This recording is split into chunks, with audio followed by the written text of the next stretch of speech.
we shall begin by defining, then the explanation of time signature, then examples of time signature as we move on. So what is time signature?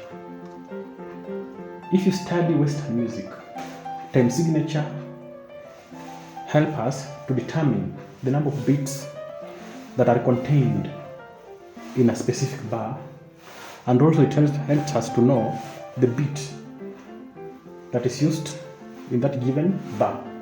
It could be a minimum beat, it could be a crochet beat, it could be a quiver beat. So let us try to go deeper into understanding time signature. For example, if I'm using a staff in G clef,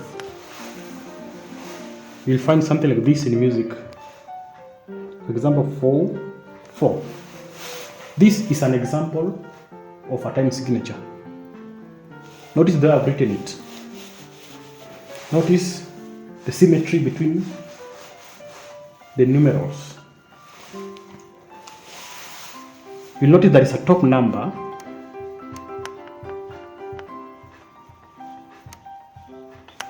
and notice there is a bottom number.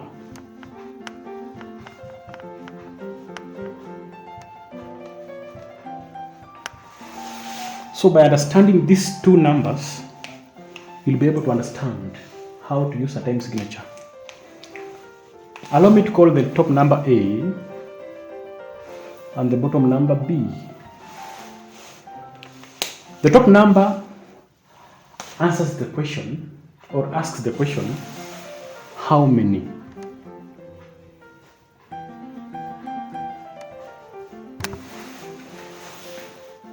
The bottom number asks the question, which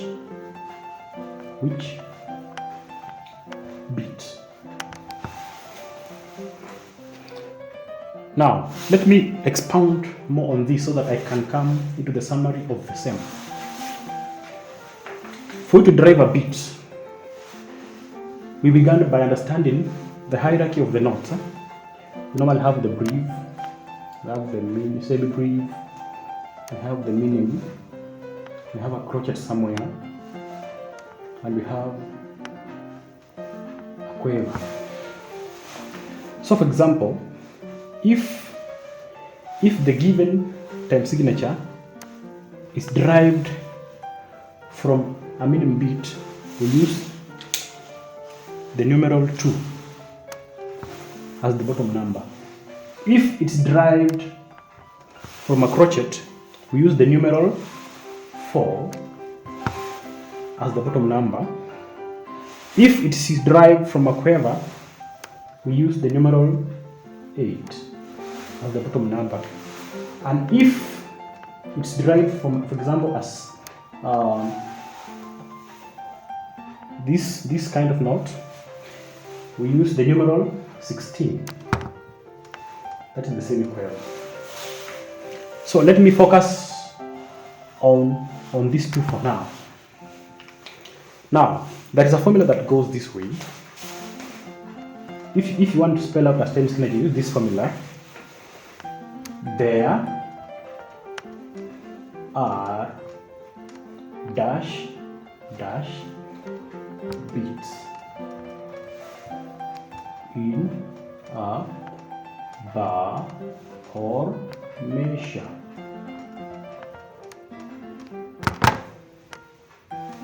Whereby the first dash will be our A, which asks the question how many, and the next dash will be our B. You can use a different pen. A, B. There are A, B, whereby A is the top number for how many, and B is the bottom number for which note, which used to give us the beat. For example, if you have 4/4, you say there are 4. For how many? Then on the which note, which beats? 4 crochet. So there are 4 crochet beats in a bar or a measure. For example, if it were like 2 2,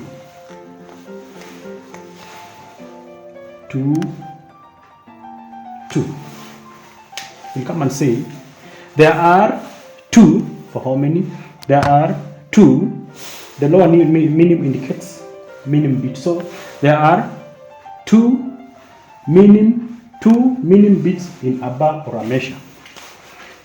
If it were, for example, 2, 4, we'll come and say there are 2 crochet beats in a bar.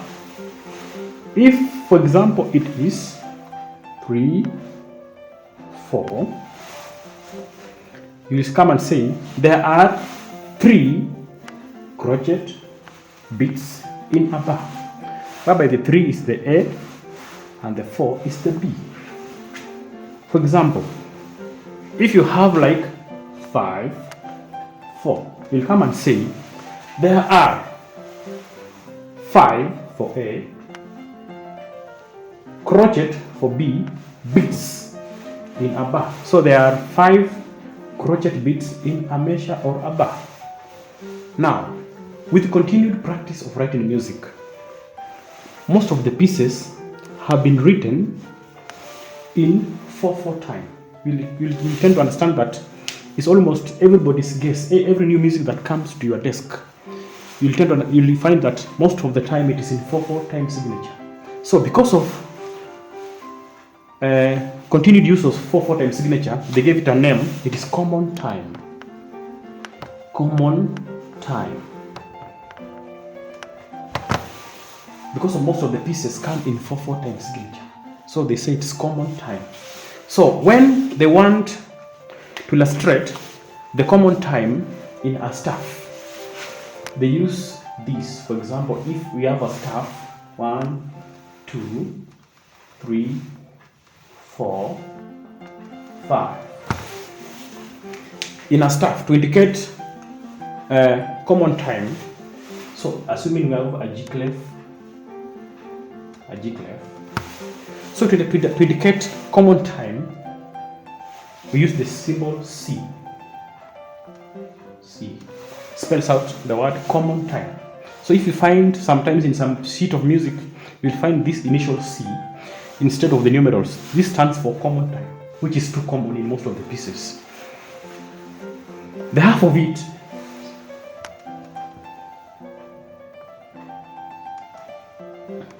sometimes you'll find this C with a slash. This is used to indicate half common time. Half common time. This is used to indicate half common time. Now, we have synonyms that you can use instead of saying half common time. Synonyms to half common time. Some people call it half common,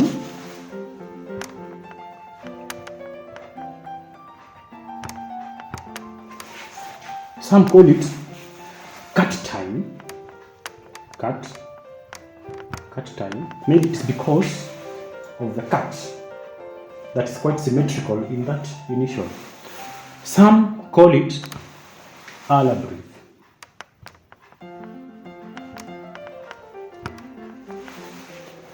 Some call it half common time. So whichever the name, it just will be talking about the 2/2 time signature. So this is used for 2/2 time signature, like I told you, and this is used for the 4/4 time signature. Thank you for listening. Bye bye.